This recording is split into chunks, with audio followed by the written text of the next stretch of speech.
Hello everyone, this is Ravinder Dundra and welcome to my channel.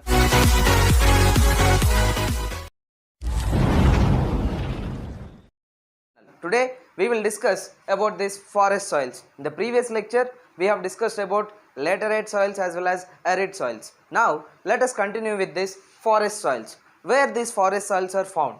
These forest soils, they are mainly found in these hilly and mountainous regions. That means you all know in India we have some of the mountainous regions such as Himalayas. So wherever there are hills, wherever there are mountains, you can see these forest soils in these regions. And at the same time these soils can also be found in these rainforest areas. That means wherever there are rainforests are there you can also find these forest soils. Then what about the characteristics of these soils is that these soils, they are loamy and silty in valley sides in the sense, for example, if there is any river flowing in between these two hills or mountains, in that regions the soils are somewhat loamy as well as silty. Loamy means which is good for the growth of plants. Then at the same time silty means, you can say, as I told in the previous lecture, silty means for example sand,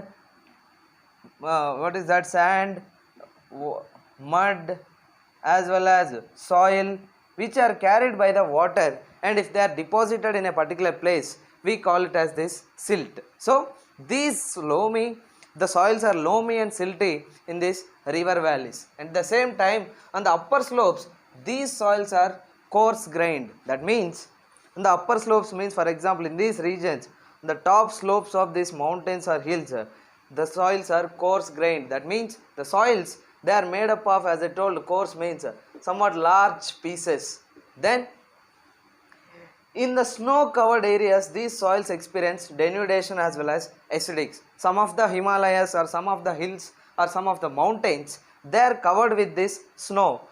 So in these snow covered areas you can see these soils somewhat denudation. That means an area which is free from trees, or if we remove trees, free of trees, or there is no tree you can find in these regions, that is what we call it as denudation. At the same time these soils are somewhat acidic. That means the pH value is less than 7. So whenever the pH value is less than 7, as I told in my previous lecture, here these soils are acidic. And at the same time denudation means lack of trees or free from the trees. So an empty area without any trees also can be termed as this denudation. So these forest soils in India, if you can see the map, so you can find in these Himalayan regions.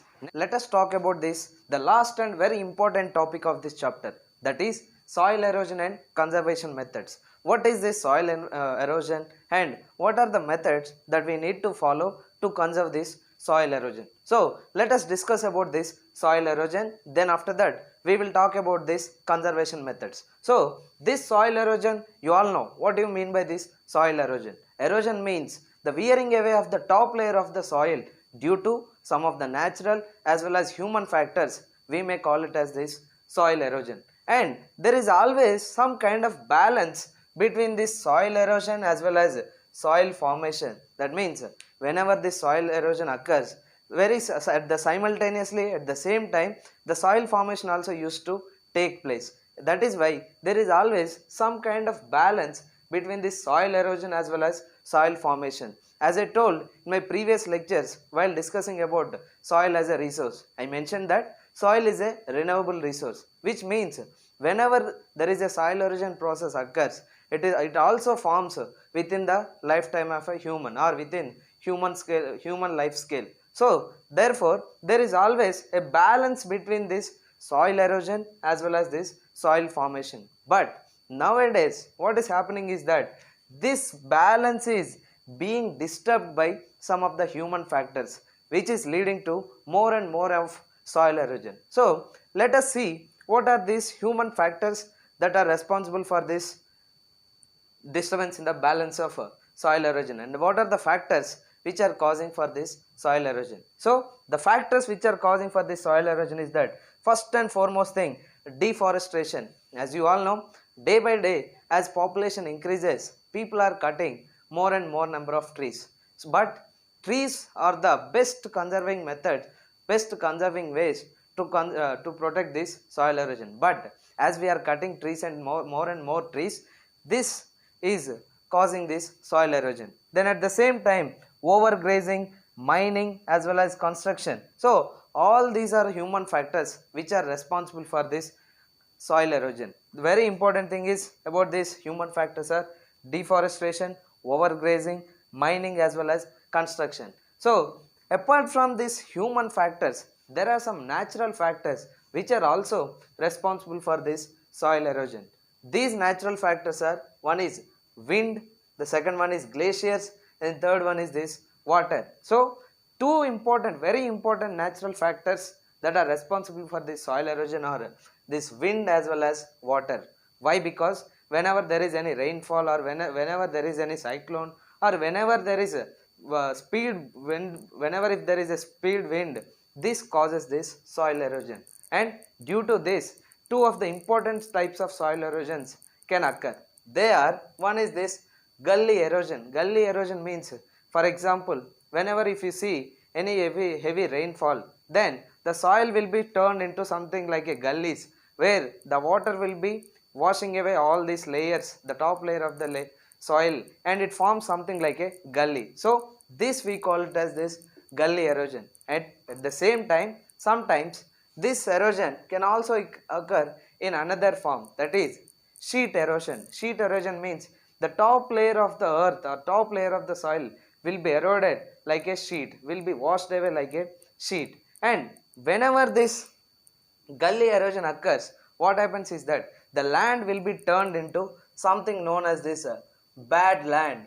Bad land in the sense which is not fit for cultivation, which is not suitable for this cultivation. Then apart from these human factors as well as natural factors, the other important human factor which is also responsible for the soil erosion is that it is something known as this defective methods of farming. People, most of the farmers, if they are unaware of what they are doing, how they are plowing their farming, how they are plowing, how they are cultivating, what happens is that it also leads to this soil erosion. So one of the other reason why this soil erosion takes place is that it is because the defective methods of this farming. Then what is the solution for this soil erosion? As we have discussed in this previous lectures, land degradation, conservation methods. At the same time, there are some of the methods where we can actually control this soil erosion.